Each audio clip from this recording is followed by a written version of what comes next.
Okay, so what do you need besides a miracle? Guns. Lots of guns.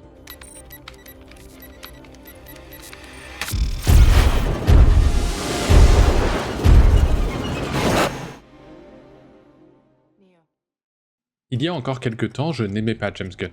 Aucune des œuvres que j'ai pu voir de lui ne m'ont plu, et ce jusqu'en 2019 avec The Suicide Squad. Un film de super-héros violent, décalé et franchement un peu débile, mais qui m'a enfin procuré ce côté jouissif que certains spectateurs voyaient déjà chez le réalisateur avant. Surtout, The Suicide Squad était un film de super-héros où, aussi bras-cassé soit-il, les personnages étaient mis en valeur et où l'héroïsme inhérent au genre n'était ni cynique, ni constamment désamorcé par une blague. Ou quasiment pas. Forcément, dans un paysage marvelisé où toutes les scènes d'action se ressemblent et dans lequel aucun réalisateur ne peut réellement imposer sa patte, le film se distinguait avec une forme de liberté totale, qui passe notamment par sa violence au même titre qu'un Joker ou qu'un Logan. Ce fut le déclic. J'aime désormais James Gunn et j'aime tous ses films et toutes ses séries depuis. De loin, on pourrait croire que sa carrière va dans tous les sens. Du body horror comique de sale gosse à producteur de films de super-héros chez DC, en passant par la casse familiale Marvel, et même du jeu vidéo aux côtés de Goichi Suda sur Lollipop Chainsaw.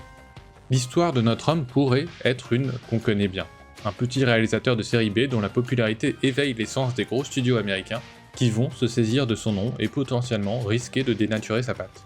En réalité, James Gunn a été plus malin, et si l'on ne peut nier qu'une transformation s'est opérée au fil de sa carrière, il a réussi à garder son identité et même mieux, la développer. À l'heure où son Superman a énormément divisé, qu'en est-il vraiment ? James Gunn n'est-il plus subversif ?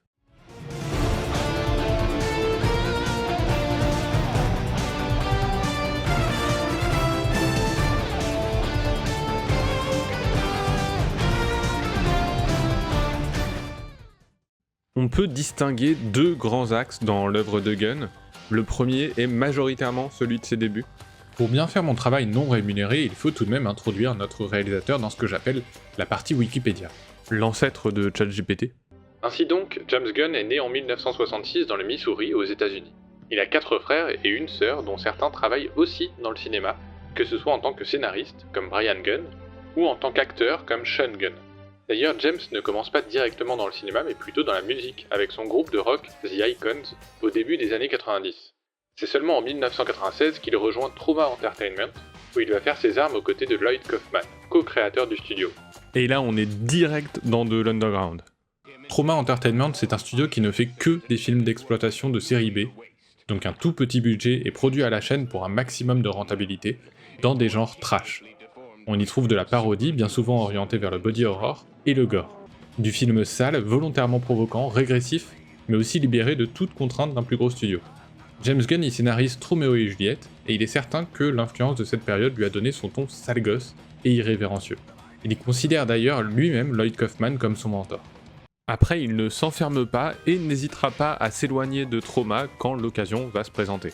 On peut donc imaginer que ses débuts en tant que scénariste chez Trauma lui offrent une assurance pour aller signer The Specials, un film de Craig Mazin qui détourne déjà le statut de super-héros en l'imaginant récupéré par le capitalisme et les produits dérivés.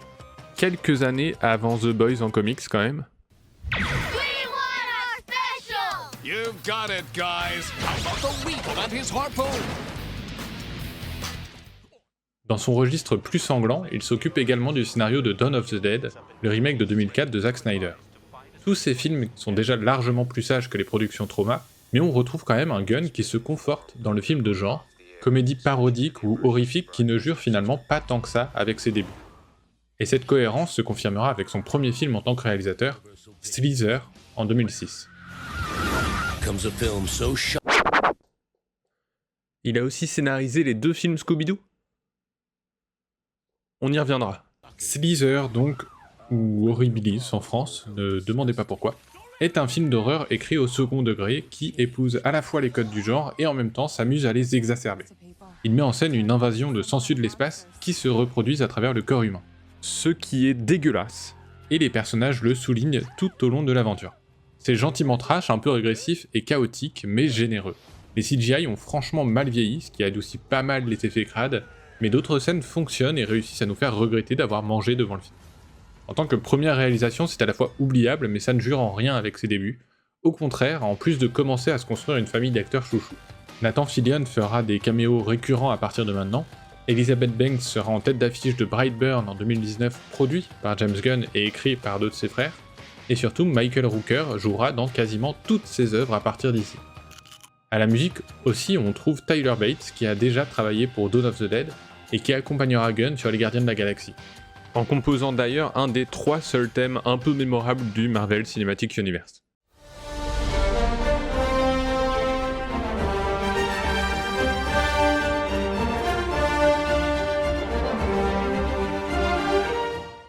Pour en revenir à la décomposition de la carrière de Gunn en 2 parties distinctes, pas forcément chronologiques, la première a donc ce petit côté sale gosse. Tourné vers le body horror parfois vulgaire, on y trouve un détournement constant des codes et des genres, que ce soit de Shakespeare, du super-héros avec super, ou même carrément du porno avec PG Porn. Mini-série hilarante dont la tagline est « Pour ceux qui aiment tout dans le porno, sauf les scènes de sexe ». Do you mean Norman Grimes, the foreman of this construction site? He just took a trip to the lumberyard. On l'a vu avec Dawn of the Dead et dans une moindre mesure Slither, malgré son côté marginal, James Gunn n'est pas totalement hermétique au plus gros budget.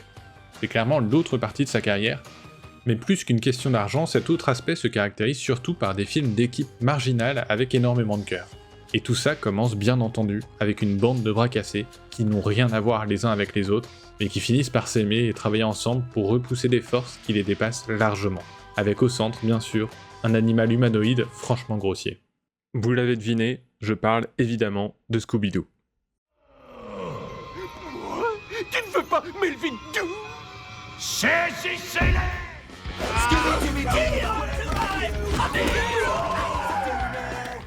Bon, je le disais, James Gunn n'est que scénariste sur les films Scooby-Doo, mais c'est marrant de constater qu'il s'intègre finalement parfaitement à la deuxième partie de carrière de Gunn qui se concentre plutôt sur les blockbusters. Il faut dire que la formule n'a rien d'inédite. On peut d'ailleurs l'appliquer quasiment mot pour mot à chacun de ses films de ces dernières années. La bande de bras cassés amusante par exemple, on la retrouve dans Les Gardiens de la Galaxie en 2014, The Suicide Squad en 2021 et Peacemaker en 2022. Ces personnages attachants, toujours à la marge, sont même pour moi un plus grand lien entre ces films que l'aspect super-héroïque qu'on retrouve également dans quasiment chacun d'entre eux.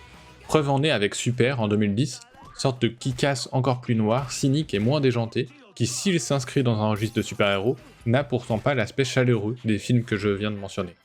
Un autre thème commun émerge d'ailleurs constamment à partir des Gardiens de la Galaxie, la famille qu'on se choisit en opposition avec celle imposée par le sang ou nos origines. La trilogie des Gardiens de la Galaxie ne cesse de mettre en scène des daddy issues, et donc le rejet du père. Gamora avec Thanos dans le premier, Star-Lord avec Ego dans le 2, et Rocket avec le maître de l'évolution dans le 3. Un thème encore plus frontal dans Peacemaker où notre héros finit carrément par tuer son père. Spoilers. Non pas pour sauver une quelconque galaxie, contrairement aux gardiens, mais pour son propre bien. À chaque fois, nos héros se sortent de leur traumatisme grâce à leur groupe d'amis, la famille qu'ils ont choisie. Une idée qui s'adoucit parfois selon les œuvres. The Suicide Squad met bien en scène le personnage de Polka Dot Man, hanté par sa mère, mais contraste cette histoire avec celle d'un père aimant et regretté par Ratcatcher 2. Full premier degré en balançant les blazes les plus débiles de l'univers. De même dans Superman en 2025, où notre surhomme trouve du réconfort chez ses parents adoptifs, Jonathan et Martha Kent, quand il réalise que ses parents sont des suprémacistes kryptoniens. Ce rejet des parents, et plus particulièrement du père dans ses œuvres, peut s'expliquer par le fait que James Gunn lui-même a eu une relation compliquée avec le sien. Dans un post Instagram lui rendant hommage, le réalisateur explique qu'enfant, son père était alcoolique, violent et homophobe. La suite du post décrit cependant un homme qui s'est remis en question et semble avoir énormément changé pour devenir meilleur dans les années 80 et 90, d'où le fait que ce soit un hommage. Quand bien même ce n'est certainement pas une anecdote anodine quand on voit ce thème traité dans sa carrière. Comme ses personnages dans Les Gardiens de la Galaxie ou Peacemaker, James Gunn semble s'être tourné vers une famille qu'il a choisie du côté du cinéma, que ce soit avec ses acteurs récurrents, son père de cinéma Lloyd Kaufman, ou son ami Peter Safran, producteur avec qui il gère aujourd'hui l'avenir de DC Comics au cinéma. What? No, all right. I know that sounds bad.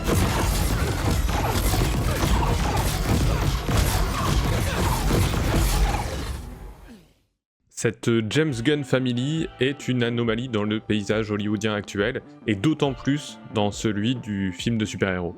Partant de films de genre à tout petit budget, Gunn dirige désormais le jeune DC Universe, avec un projet opposé à celui de Marvel, laisser les réalisateurs imposer leurs pattes. À l'heure actuelle, difficile de dire si le contrat sera rempli étant donné qu'il est lui-même à la tête des premières créations de ce nouvel univers, à savoir Superman, la série Peacemaker, et celle d'animation Creature Commandos.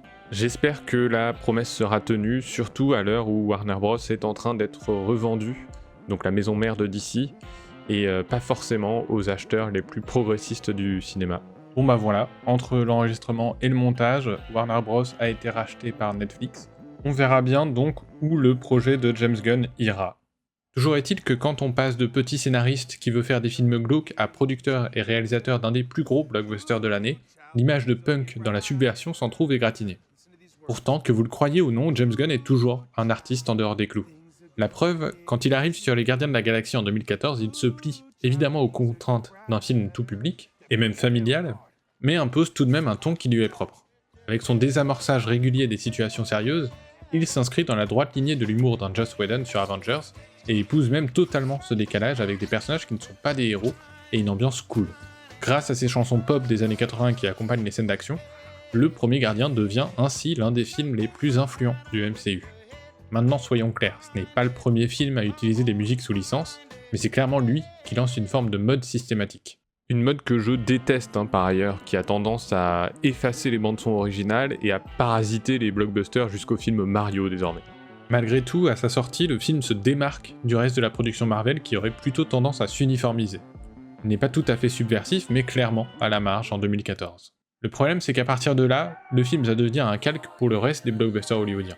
Il suffit de voir le premier Suicide Squad pour en être convaincu. Comment donc continuer à s'inscrire dans la marge quand la marge en question est devenue la norme ? La réponse des Gardiens de la Galaxie 2 sera de pousser les potards au maximum. Toute vanne est répétée plusieurs fois, tout est prétexte à la comédie, le moindrement qui se veut sérieux est désamorcé, moqué. Par cet aspect surenchère, le film est selon moi insupportable, mais encore une fois son excès en fait un film qui dénote dans l'ensemble tout lisse du MCU. En opposition totale avec cette proposition, le troisième film sera au contraire dans la retenue et la mélancolie. Un dernier adieu plutôt touchant à ces personnages sur lesquels Gunn a de toute façon perdu la main. Les deux derniers films Avengers ont définitivement impacté leurs aventures, et le réalisateur lui-même semble vouloir régler ses comptes avec Disney dans une séquence qui donne l'impression d'avoir un peu de rancœur. We used to be in love. Yeah, she was my girlfriend, only she doesn't remember it because it wasn't her. Because her dad threw her off a magic cliff and she died, and then I lost my temper and nearly destroyed half the universe. And she came back out of the past. There she is. Everyone else who died in the past stayed dead, not her. Why? Was it the magic cliff? I don't know. That's some freaking Infinity Stone scientist. Il faut dire que le projet a failli se faire sans lui, étant donné que certains vieux tweets contenant des blagues de très mauvais goût ont été exhumés par des figures de l'extrême droite américaine. D'abord viré par la production, il sera finalement réengagé, grâce à la voix de certains acteurs qui l'ont défendu, mais aussi grâce aux pétitions et tout simplement ses excuses. Dans ces dernières, il dira « La plupart des gens qui ont suivi ma carrière savent que lorsque j'ai commencé, je me voyais comme un provocateur, en faisant des films et des blagues outranciers et tabous. Mais je suis très différent de ce que j'étais il y a quelques années. Aujourd'hui, j'essaye d'ancrer mon travail dans l'amour et le lien, moins dans la colère. Les jours où je disais quelque chose juste pour choquer et faire réagir sont derrière moi. » C'est une traduction, il l'a pas dit en français. Je pense pas que James Gunn parle français. Quelque part, ce tweet résume finalement plutôt bien les deux facettes de James Gunn et me contredit quand j'affirme qu'il n'a pas changé. Bien entendu qu'il a changé. Tout le monde change, et si vous avez suivi sa carrière depuis ses débuts à aujourd'hui, il y a fort à parier que vous avez changé également. Provocateur, sale gosse, et ce gratuitement, il ne l'est plus. Subversif, punk même, toujours un petit peu. Si l'on se base sur l'idée que le punk est anticonformiste et que par définition, être subversif c'est bouleverser l'ordre établi, alors les anti-héros de Gunn s'inscrivent continuellement dans cette mouvance, que ce soit ceux de The Suicide Squad ou de Peacemaker. Dans le même état d'esprit, son Superman lumineux est lui-même dépeint hors des normes de la société qu'il côtoie. Sans aucune once de cynisme, se souciant peu des conflits politiques et considérant chaque vie humaine comme précieuse, ce n'est pas anodin en 2025. Le parallèle avec l'immigration qui est historiquement présent dans les comics énerve même les bonnes personnes. Les mêmes qui tentent de pointer du doigt les valeurs comme la tolérance et le respect des autres comme des problèmes. Superman le film n'est pas un pamphlet politique radical, mais il prend position. Ce simple constat, alors que Trump est au pouvoir pour la deuxième fois aux États-Unis, fait de Gunn un réalisateur toujours un peu subversif. Parce que nos sociétés, elles aussi, ont changé. My point is I question everything and everyone. You trust everyone and think everyone you've ever met is, like, beautiful. Maybe that's the real punk rock. Je pense que ce travail ancré dans l'amour, comme il le dit lui-même, est tout juste ce qu'il me manquait pour me faire apprécier James Gunn. Si je l'apprécie bien plus, c'est d'ailleurs justement parce que je le ressens dans son œuvre. Et j'ai tendance à penser que c'est aussi ce qu'il lui manquait à lui. On trouvait des bribes de poésie par-ci par-là,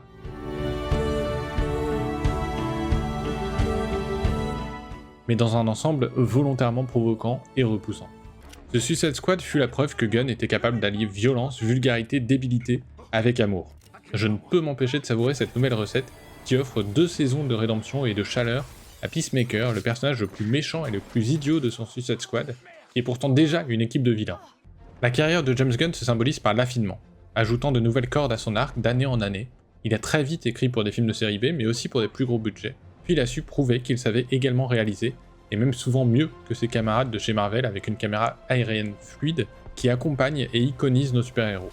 On peut lui reprocher un certain manque d'élégance dans certains plans, mais c'est souvent une audace que j'apprécie avec des effets de style plus ou moins expérimentaux, inspirés de son propre aveu par le cinéaste coréen Jang Byung-gil.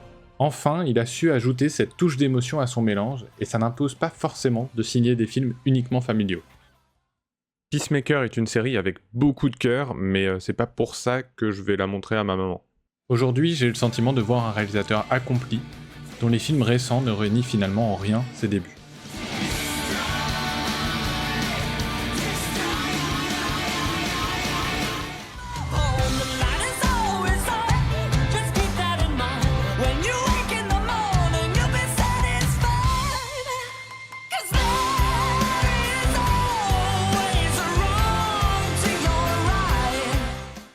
Merci d'avoir regardé la vidéo jusqu'au bout. Si vous n'avez regardé que le début, eh ben je vous remercie également, mais vous ne le saurez jamais. Désolé pour les personnes qui souhaitaient voir une analyse filmique détaillée de sa mise en scène, je ne pense pas avoir le vocabulaire adéquat ni les connaissances pour vous proposer un tel exercice.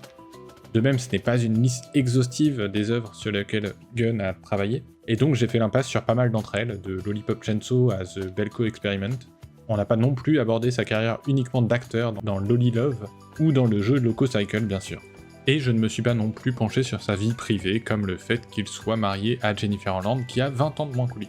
Bref, c'était pas exhaustif, et c'est trop tard pour faire machine arrière. En attendant, j'espère que ce petit écart cinématographique vous a plu. Donc, comme d'habitude, n'hésitez pas à partager, aimer, commenter. La prochaine vidéo sera sûrement en janvier, donc d'ici là, passez d'excellentes fêtes de fin d'année. Des bisous, bonnes fêtes, et à l'année prochaine.